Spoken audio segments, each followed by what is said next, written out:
কি বিশ্বের দ্রুততম গাড়িগুলোর মধ্যে একটা? একজন মানুষ কি লড়াইয়ে ভালুককে হারাতে পারবে? একটা বাঘ কি ওয়ার্ল্ড রেকর্ডধারী হাই জাম্পারকে হারাতে পারবে? আমরা এই সব কটা প্রশ্নের উত্তর দেব আর শুরু করব পৃথিবীর সবথেকে শক্তিশালী মানুষকে দিয়ে। ওর শক্তি আমরা পরীক্ষা করব একটা 227 কেজি ওজনের সিংহের বিরুদ্ধে টাগ অফ ওয়ার দিয়ে। তুমি কি আর কিছু বলতে চাইবে? না, করে দেখাবো। 3, 2, 1 শুরু করো। ঠিক আছে, খেলা শুরু হয়ে গেছে। ও মাই গড, ওর মুখটা দেখো, শার্টটা শক্তিটা ও দেখো। মাই গড। সিংহটা এখন লিটারালি বিশ্বের সবথেকে শক্তিশালী মানুষকে ধরে রেখেছে। দাঁড়াও, ও কি করছে?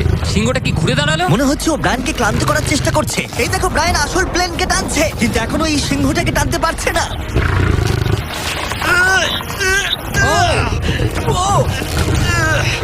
ও ভাই, ও খুব কষ্ট করে এগোচ্ছে। ব্রায়ান এটা করতে পারবে। ও ঠিক আছে, ঠিক আছে। তোমার আর 91 সেন্টিমিটার বাকি আছে। তুমি প্রায় চলে এসেছো। ব্রায়ান, তুমি চলে এসেছো। ও ব্রায়ান, কনগ্রেটস। ব্রায়ান জিতে গেছে। তুমি কি মজা পেয়েছো? ও। ঠিক আছে বাবা, ও। আমি আর কথা বলবো না। ঠিক আছে, কোনো ব্যাপার